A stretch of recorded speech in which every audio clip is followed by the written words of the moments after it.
नमस्कार। खबरों के इस बुलेटिन तुहाडा स्वागत है। मैं हाँ कुसुम सोनिया। सब तो पहला चोण दीआं खबरां। पश्चिम बंगाल विच विधान सभा चोणां दे 6वें गेड़ तहत भलके मतदान होवेगा। मतदान लई सारियां तैयारियां मुकम्मल।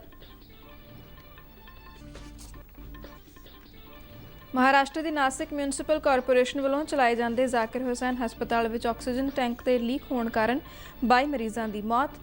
प्रधानमंत्री नरेंद्र मोदी ने इस घटना में 22 लोगों दी जाना जाण ते गहरे दुख का इजहार किया।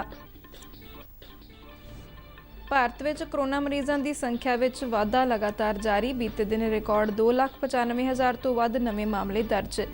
देश में 13 करोड़ तो वध कोरोना टीके दीआं खुराकां दित्तियां जा चुकियां ने।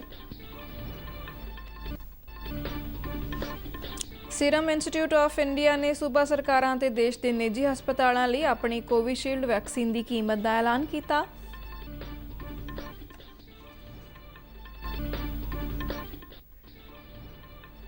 भारतीय डॉक्टरी खोज परिषद ICMR ने एक अध्ययन तो पता लगाया है कि देश में पैदा की गई कोवैक्सीन कोरोना वायरस के डबल म्यूटेंट स्ट्रेन खिलाफ भी प्रभावशाली है। अज रामनवमी मौके चंडीगढ़ मोहाली ते पंचकुला विच मुकम्मल लॉकडाउन कारण छोटे कारोबारियों दिहाड़ीदारां ते रेहड़ी फड़ी वालियां दा कामकाज ठप्प रहण कारण उदासी वेखी गई। लोगों ने सरकार नूं टेस्टिंग और टीकाकरण वधाउण दे नाल-नाल जनता नूं उचित कोविड व्यवहार की पालना करन दी अपील की। जलंधर के नौजवानों ने 1 मई तो 18 साल तो वध उम्र के लोगों का टीकाकरण शुरू किए जाण ते खुशी जताई।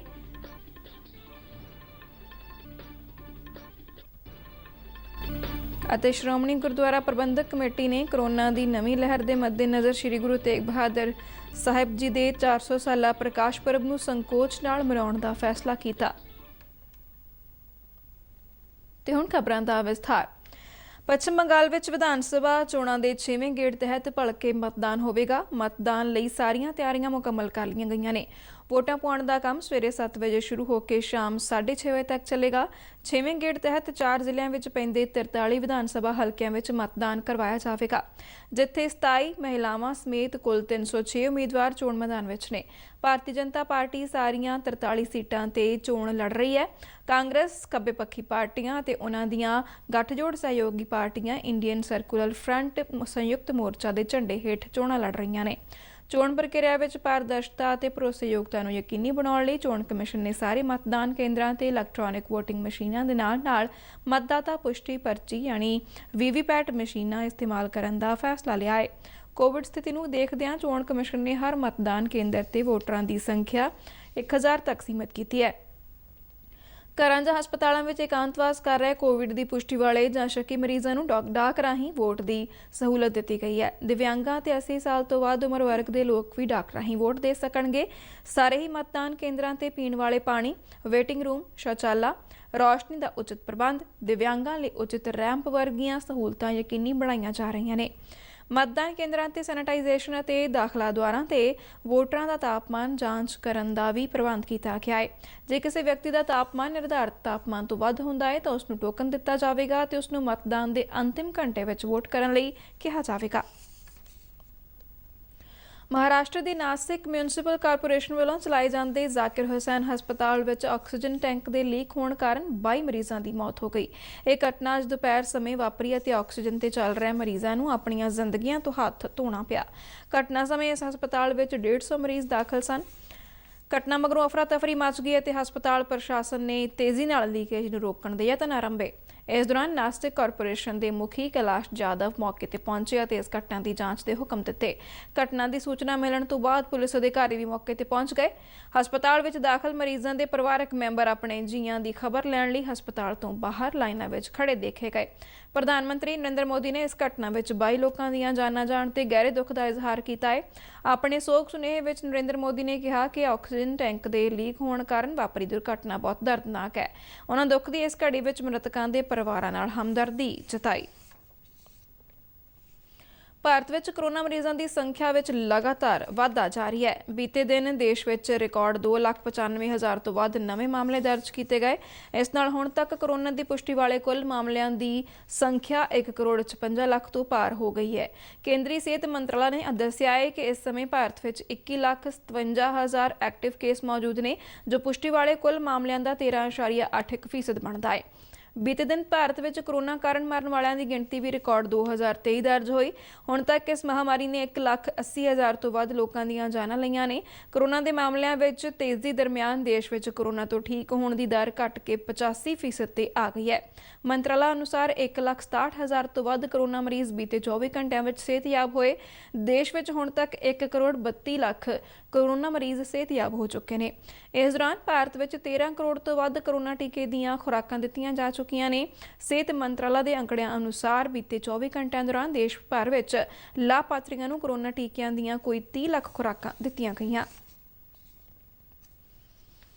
ਸੀਰਮ ਇੰਸਟੀਚਿਊਟ ਆਫ ਇੰਡੀਆ ਨੇ ਸੂਬਾ ਸਰਕਾਰਾਂ ਅਤੇ ਦੇਸ਼ ਦੇ ਨਿੱਜੀ ਹਸਪਤਾਲਾਂ ਲਈ ਆਪਣੀ ਕੋਵਿਸ਼ੀਲਡ ਵੈਕਸੀਨ ਦੀ ਕੀਮਤ ਦਾ ਐਲਾਨ ਕਰ ਦਿੱਤਾ ਹੈ। ਸੂਬਾ ਸਰਕਾਰਾਂ ਨੂੰ ਵੈਕਸੀਨ ਦੀ ਪ੍ਰਤੀ ਖੁਰਾਕ ਲਈ 400 ਰੁਪਏ ਅਤੇ ਨਿੱਜੀ ਹਸਪਤਾਲਾਂ ਨੂੰ 600 ਰੁਪਏ ਅਦਾ ਕਰਨੇ ਹੋਣਗੇ। ਭਾਰਤ ਵਿੱਚ ਕੋਵਿਸ਼ੀਲਡ ਵੈਕਸੀਨ ਦੀ ਨਿਰਮਾਤਾ ਕੰਪਨੀ ਨੇ ਦੇਸ਼ ਵਿੱਚ ਟੀਕਾਕਰਨ ਅਭਿਆਨ ਨੂੰ ਤੇਜ਼ ਕਰਨ ਲਈ ਕੇਂਦਰ ਵੱਲੋਂ ਹਾਲ ਹੀ ਵਿੱਚ ਦਿੱਤੀ ਗਈ ਛੋਟ ਦੇ ਮੱਦੇਨਜ਼ਰ ਕੀਮਤਾਂ ਬਾਰੇ ਇਹ ਐਲਾਨ ਕੀਤਾ ਹੈ। ਨਵੇਂ ਪ੍ਰਬੰਧਾਂ ਤਹਿਤ ਵੈਕਸੀਨ ਨਿਰਮਾਤਾ ਤੇ ਸਪਲਾਈਕਰਤਾ ਆਪਣੀ ਕੋਵਿਡ ਵੈਕਸੀਨ ਦਾ 50% ਕੇਂਦਰ ਨੂੰ ਅਤੇ 50% ਸੂਬਾ ਸਰਕਾਰਾਂ ਤੇ ਖੁੱਲ੍ਹੇ ਬਾਜ਼ਾਰ ਵਿੱਚ ਨਿੱਜੀ ਹਸਪਤਾਲਾਂ ਨੂੰ ਵੇਚਣਗੇ। ਸੀਰਮ ਇੰਸਟੀਚਿਊਟ ਆਫ ਇੰਡੀਆ ਨੇ ਪ੍ਰੈਸ ਰਿਲੀਜ਼ ਜਾਰੀ ਕਰਕੇ ਕਿਹਾ ਹੈ ਕਿ ਨਵੇਂ ਨਿਰਦੇਸ਼ ਨਾਲ ਵੈਕਸੀਨ ਦਾ ਉਤਪਾਦਨ ਵਧਾਉਣ ਵਿੱਚ ਮਦਦ ਮਿਲੇਗੀ ਅਤੇ ਸੂਬਿਆਂ, ਨਿੱਜੀ ਹਸਪਤਾਲਾਂ ਤੇ ਟੀਕਾਕਰਨ ਕੇਂਦਰਾਂ ਨੂੰ ਇਹ ਆਸਾਨੀ ਨਾਲ ਉਪਲਬਧ ਹੋ ਸਕੇਗਾ। ਭਾਰਤੀ ਡਾਕਟਰੀ ਖੋਜ ਪਰਿਸ਼ਦ ICMR ਨੇ ਇੱਕ ਅਧਿਐਨ ਤੋਂ ਪਤਾ ਲਗਾਇਆ ਹੈ ਕਿ ਦੇਸ਼ ਵਿੱਚ ਪੈਦਾ ਕੀਤੀ ਗਈ ਕੋਵੈਕਸੀਨ ਕੋਰੋਨਾ ਵਾਇਰਸ ਦੇ ਡਬਲ ਮਿਊਟੈਂਟ ਸਟ੍ਰੇਨ ਖਿਲਾਫ ਵੀ ਪ੍ਰਭਾਵਸ਼ਾਲੀ ਹੈ। ਭਾਰਤ ਦੇ ਕੁਝ ਖੇਤਰਾਂ ਅਤੇ ਕਈ ਹੋਰ ਦੇਸ਼ਾਂ ਵਿੱਚ ਪਾਏ ਗਏ ਡਬਲ ਮਿਊਟੈਂਟ ਸਟ੍ਰੇਨ SARS-CoV-2 ਵਿਰੁੱਧ ਪ੍ਰਭਾਵਸ਼ਾਲੀ ਪਾਇਆ ਗਿਆ ਹੈ। ਰਾਸ਼ਟਰੀ ਵਾਇਰੋਲੋਜੀ ਸੰਸਥਾ ਨੇ ਦੱਸਿਆ ਹੈ ਕਿ ਕੋਵੈਕਸੀਨ ਵਿੱਚ ਬਰਤਾਨੀਆ ਤੇ ਬ੍ਰਾਜ਼ੀਲ ਦੇ ਵਾਇਰਸ ਨੂੰ ਬੇਅਸਰ ਕਰਨ ਦੀ ਵੀ ਸਮਰੱਥਾ ਹੈ। ਅੱਜ ਰਾਮ ਨੌਮੀ ਦੇ ਪਵਿੱਤਰ ਦਿਹਾੜੇ ਮੌਕੇ ਮੋਹਾਲੀ, ਚੰਡੀਗੜ੍ਹ ਅਤੇ ਪੰਚਕੂਲਾ ਵਿੱਚ ਲਾਕਡਾਊਨ ਰਹਿਣ ਤੇ ਸਮਾਜ ਦੇ ਵੱਖ-ਵੱਖ ਵਰਗਾਂ ਦੇ ਲੋਕਾਂ ਨੇ ਮਿਲਿਆ-ਜੁਲਿਆ ਪ੍ਰਤੀਕਰਮ ਦਿੱਤਾ ਹੈ। ਦਿਹਾੜੀਦਾਰ ਕਾਮਿਆਂ, ਸਬਜ਼ੀ ਅਤੇ ਫਲ ਵਿਕਰੇਤਾਵਾਂ, ਢਾਬਿਆਂ ਦੇ ਮਾਲਕਾਂ ਤੋਂ ਇਲਾਵਾ ਮੋਬਾਈਲ ਅਤੇ ਕੱਪੜਿਆਂ ਦੀਆਂ ਦੁਕਾਨਾਂ ਤੇ ਡੇਅਰੀ ਕਾਰੋਬਾਰੀਆਂ ਨੇ ਵੀ ਲਾਕਡਾਊਨ ਲਗਾਏ ਜਾਣ ਦੀ ਨਿਖੇਧੀ ਕੀਤੀ ਹੈ। ਉਹਨਾਂ ਦਾ ਕਹਿਣਾ ਹੈ ਕਿ ਕੋਵਿਡ ਮਹਾਮਾਰੀ ਨਾਲ ਨਜਿੱਠਣ ਲਈ ਲਾਕਡਾਊਨ ਕੋਈ ਸਥਾਈ ਹੱਲ ਨਹੀਂ। ਇਹਨਾਂ ਲੋਕਾਂ ਨੇ ਸਰਕਾਰ ਨੂੰ ਕੋਰੋਨਾ ਟੈਸਟਿੰਗ ਅਤੇ ਕੋਰੋਨਾ ਵਿਰੁੱਧ ਟੀਕਾਕਰਨ ਦੀ ਰਫ਼ਤਾਰ ਵਧਾਉਣ ਦੀ ਅਪੀਲ ਕੀਤੀ। ਇਸ ਦੇ ਨਾਲ ਹੀ ਉਹਨਾਂ ਕਿਹਾ ਕਿ ਆਮ ਜਨਤਾ ਨੂੰ ਕੋਵਿਡ ਪ੍ਰੋਟੋਕਾਲ ਦੀ ਪਾਲਣਾ ਕਰਦਿਆਂ ਮਾਸਕ ਲਾਜ਼ਮੀ ਤੌਰ ਤੇ ਪਾਉਣਾ ਚਾਹੀਦਾ ਹੈ ਅਤੇ ਵਾਰ-ਵਾਰ ਹੱਥ ਧੋਣ ਤੇ ਸਮਾਜਿਕ ਦੂਰੀ ਬਣਾ ਕੇ ਰੱਖਣ ਦੇ ਨਿਯਮ ਦੀ ਵੀ ਪਾਲਣਾ ਕਰਨੀ ਚਾਹੀਦੀ ਹੈ। ਮੋਹਾਲੀ ਵਿੱਚ ਲਗਾਏ ਵੱਖ-ਵੱਖ ਨਾਕਿਆਂ ਤੇ ਪੁਲਿਸ ਨੇ ਲਾਕਡਾਊਨ ਦੌਰਾਨ ਬੇਵਜ੍ਹਾ ਘੁੰਮ ਰਹੇ ਲੋਕਾਂ ਤੇ ਸਖਤੀ ਦਿਖਾਈ। ਇਸ ਦੌਰਾਨ ਜ਼ਰੂਰੀ ਵਸਤਾਂ ਅਤੇ ਦਵਾਈਆਂ ਦੀਆਂ ਦੁਕਾਨਾਂ ਤੋਂ ਇਲਾਵਾ ਹੋਰ ਸਾਰੀਆਂ ਦੁਕਾਨਾਂ ਬੰਦ ਰਹੀਆਂ। ਸੜਕਾਂ ਤੇ ਆਵਾਜਾਈ ਬਹੁਤ ਘੱਟ ਵੇਖੀ ਗਈ। ਪੈਟਰੋਲ ਪੰਪਾਂ ਤੇ भी सुनसान सी। शहर में सब्जी लेके मंडी से बेचते हैं जी। मेरा आज भी ग्राहक तो कुछ नहीं है। लॉकडाउन में लोगों का आमदनी बिल्कुल ठप है, सारे माल पड़े हैं जी। हमसे रोटी वजह से धंधा अभी छोड़ना पड़ेगा या पिंड जाना पड़ेगा, क्या करिए।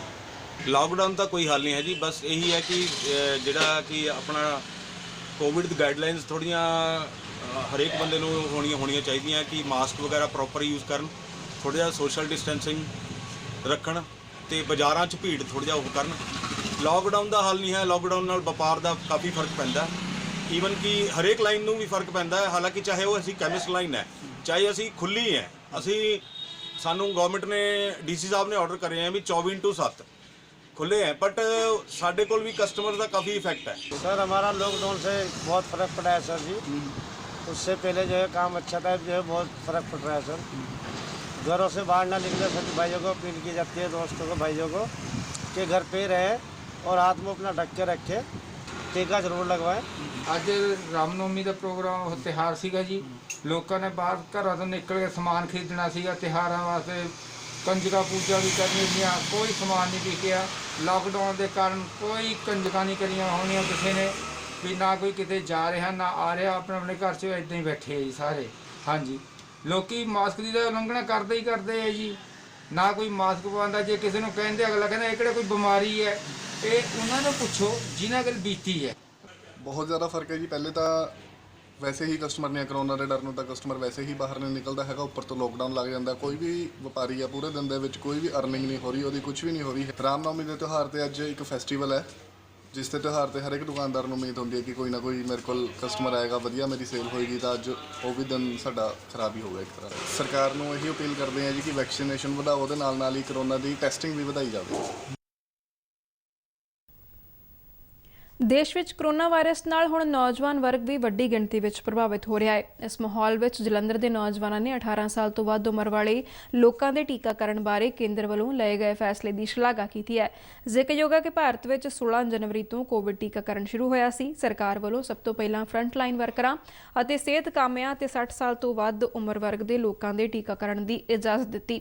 ਇਸ ਤੋਂ ਬਾਅਦ 45 ਸਾਲ ਤੋਂ ਵੱਧ ਉਮਰ ਦੇ ਸਹਿ ਬਿਮਾਰੀਆਂ ਵਾਲੇ ਮਰੀਜ਼ਾਂ ਦਾ ਟੀਕਾਕਰਨ ਵੀ ਸ਼ੁਰੂ ਕੀਤਾ ਗਿਆ, ਜਿਸ ਨੂੰ ਬਾਅਦ ਵਿੱਚ 45 ਸਾਲ ਤੋਂ ਵੱਧ ਸਾਰੇ ਲੋਕਾਂ ਲਈ ਵਧਾਇਆ ਗਿਆ। ਹੁਣ 18 ਸਾਲ ਤੋਂ ਵੱਧ ਉਮਰ ਦੇ ਲੋਕਾਂ ਦਾ ਟੀਕਾਕਰਨ 1 ਮਈ ਤੋਂ ਸ਼ੁਰੂ ਹੋਵੇਗਾ, ਜਿਸ ਤੇ ਨੌਜਵਾਨ ਵਰਗ ਖੁਸ਼ ਹੈ।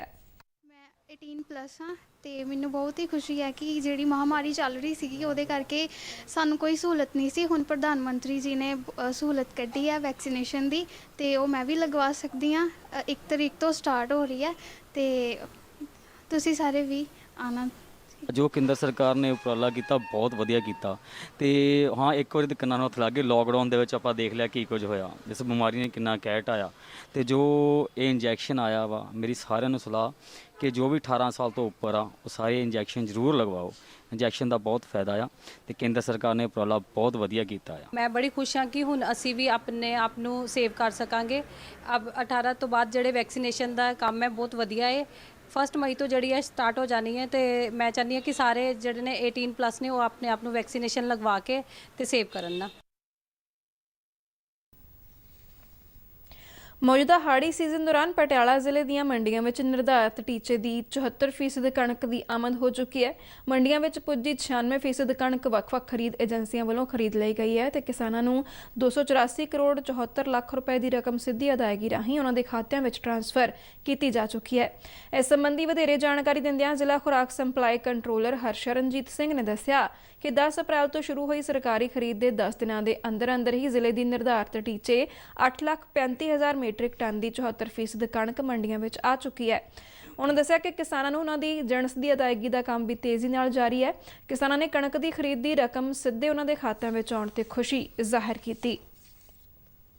ਵਿਸ਼ਵ ਮਹਾਮਾਰੀ ਕੋਵਿਡ-19 ਦੇ ਵੱਧਦੇ ਪ੍ਰਭਾਵ ਕਾਰਨ ਸ਼੍ਰੋਮਣੀ ਗੁਰਦੁਆਰਾ ਪ੍ਰਬੰਧਕ ਕਮੇਟੀ ਨੇ ਸ੍ਰੀ ਗੁਰੂ ਤੇਗ ਬਹਾਦਰ ਸਾਹਿਬ ਜੀ ਦੇ 400 ਸਾਲਾ ਪ੍ਰਕਾਸ਼ ਪੁਰਬ ਮੌਕੇ ਕਰਵਾਏ ਜਾਣ ਵਾਲੇ ਵਿਸ਼ਾਲ ਸਮਾਗਮਾਂ ਨੂੰ ਸੰਕੋਚ ਨਾਲ ਕਰਨ ਦਾ ਫੈਸਲਾ ਕੀਤਾ ਹੈ। ਸ਼੍ਰੋਮਣੀ ਕਮੇਟੀ ਦਫ਼ਤਰ ਵਿਖੇ ਬੁਲਾਈ ਗਈ ਪ੍ਰੈਸ ਕਾਨਫਰੰਸ ਨੂੰ ਸੰਬੋਧਨ ਕਰਦਿਆਂ ਸ਼੍ਰੋਮਣੀ ਕਮੇਟੀ ਪ੍ਰਧਾਨ ਬੀਬੀ ਜਗੀਰ ਕੌਰ ਨੇ ਕਿਹਾ ਕਿ 400 ਸਾਲਾ ਪ੍ਰਕਾਸ਼ ਪੁਰਬ ਸ਼ਤਾਬਦੀ ਦੇ ਸਮਾਗਮ ਸੰਗਤ ਦੇ ਸਹਿਯੋਗ ਨਾਲ ਭਾਈ ਗੁਰਦਾਸ ਜੀ ਨਗਰ ਨਿਊ ਅੰਮ੍ਰਿਤਸਰ ਵਿਖੇ ਸ਼ਾਨੋ ਸ਼ੌਕਤ ਦੇ ਨਾਲ ਮਨਾਏ ਜਾਣੇ ਸਨ, ਪਰ ਕਰੋਨਾ ਦੀ ਲਹਿਰ ਦੀ ਮੁੜ ਤੇਜ਼ ਹੋਣ ਕਾਰਨ ਇਹ ਸਮਾਗਮ ਹੁਣ ਸ਼੍ਰੀ ਦਰਬਾਰ ਸਾਹਿਬ ਵਿਖੇ ਸਥਿਤ ਗੁਰਦੁਆਰਾ ਸ਼੍ਰੀ ਮੰਜੀ ਸਾਹਿਬ ਦੀਵਾਨ ਹਾਲ ਵਿੱਚ ਹੀ ਕੀਤੇ ਜਾਣਗੇ।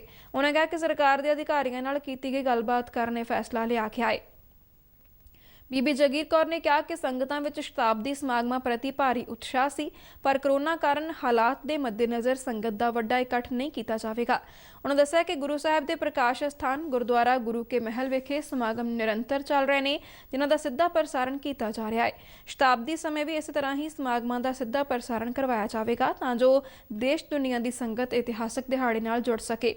ਉਹਨਾਂ ਇਹ ਵੀ ਕਿਹਾ ਕਿ ਸ਼ਤਾਬਦੀ ਸਮਾਗਮਾਂ ਦੌਰਾਨ 29 ਅਪ੍ਰੈਲ ਤੋਂ 1 ਮਈ ਤੱਕ ਦੇ ਸਮਾਗਮਾਂ ਲਈ ਚੈਨਲਾਂ ਨੂੰ ਲਾਈਵ ਪ੍ਰਸਾਰਣ ਲਈ ਲਿੰਕ ਦਿੱਤਾ ਜਾਵੇਗਾ ਤੇ ਜਿਹੜਾ ਚੈਨਲ ਪ੍ਰਸਾਰਣ ਕਰਨਾ ਚਾਹੇ ਉਹ ਕਰ ਸਕੇਗਾ। ਸ਼੍ਰੋਮਣੀ ਕਮੇਟੀ ਪ੍ਰਧਾਨ ਬੀਬੀ ਜਗੀਰ ਕੌਰ ਨੇ ਕਿਹਾ ਕਿ ਕਰੋਨਾ ਨੇ ਪੂਰੀ ਦੁਨੀਆ ਨੂੰ ਪ੍ਰਭਾਵਿਤ ਕੀਤਾ ਹੈ ਤੇ ਸ਼੍ਰੋਮਣੀ ਕਮੇਟੀ ਹਮੇਸ਼ਾ ਦੀ ਤਰ੍ਹਾਂ ਇਸ ਸੰਕਟਮਈ ਸਮੇਂ ਦੌਰਾਨ ਵੀ ਮਾਨਵਤਾ ਦੀ ਭਲਾਈ ਲਈ ਕਾਰਜਸ਼ੀਲ ਹੈ। ਉਹਨਾਂ ਕਿਹਾ ਕਿ ਭਾਵੇਂ ਸ਼੍ਰੋਮਣੀ ਕਮੇਟੀ ਵੱਲੋਂ ਕਰੋਨਾ ਮਰੀਜ਼ਾਂ ਨੂੰ ਵਧੀਆ ਇਲਾਜ ਦਿੱਤਾ ਜਾ ਰਿਹਾ ਹੈ, ਪਰ ਹੁਣ ਹਾਲਾਤ ਦੀ ਨਾਜ਼ੁਕਤਾ ਨੂੰ ਵੇਖਦਿਆਂ ਸ਼੍ਰੀ ਗੁਰੂ ਰਾਮਦਾਸ ਹਸਪਤਾਲ ਦਾ ਚਾਟੀਵਿੰਡ ਗੇਟ ਨੂੰ ਪੂਰੀ ਤਰ੍ਹਾਂ ਕਰੋਨਾ ਮਰੀਜ਼ਾਂ ਲਈ ਸਮਰਪਿਤ ਕਰ ਦਿੱਤਾ ਗਿਆ ਹੈ। ਉਹਨਾਂ ਦੱਸਿਆ ਕਿ ਇੱਥੇ 100 ਬੈੱਡਾਂ ਦਾ ਪ੍ਰਬੰਧ ਕੀਤਾ ਗਿਆ ਹੈ ਤੇ ਇਸ ਦੇ ਨਾਲ ਹੀ ਕਰੋਨਾ ਟੀਕਾਕਰਨ ਦੀ ਸਹੂਲਤ ਵੀ ਮੁਫਤ ਦਿੱਤੀ ਜਾ ਰਹੀ ਹੈ। ਬੀਬੀ ਜਗੀਰ ਕੌਰ ਨੇ ਦੱਸਿਆ ਕਿ ਸ਼੍ਰੋਮਣੀ ਕਮੇਟੀ ਵੱਲੋਂ ਸ਼੍ਰੀ ਗੁਰੂ ਰਾਮਦਾਸ ਮੈਡੀਕਲ ਕਾਲਜ ਵੱਲਾ, ਸ਼੍ਰੀ ਗੁਰੂ ਰਾਮਦਾਸ ਹਸਪਤਾਲ ਅੰਮ੍ਰਿਤਸਰ, ਬਾਬਾ ਬੁੱਢਾ ਜੀ ਹਸਪਤਾਲ ਬੀੜ ਸਾਹਿਬ ਅਤੇ ਪੁਹਾਰਾ ਚੌਂਕ ਅੰਮ੍ਰਿਤਸਰ ਵਿਖੇ ਟੀਕਾਕਰਨ ਦਾ ਪ੍ਰਬੰਧ ਕੀਤਾ ਗਿਆ ਹੈ। ਇਸ ਦੇ ਨਾਲ ਹੀ ਖਬਰਾਂ ਦਾ ਬੁਲੇਟਿਨ ਖਤਮ ਹੁੰਦਾ ਹੈ। ਆਗਿਆ ਦਿਓ, ਧੰਨਵਾਦ।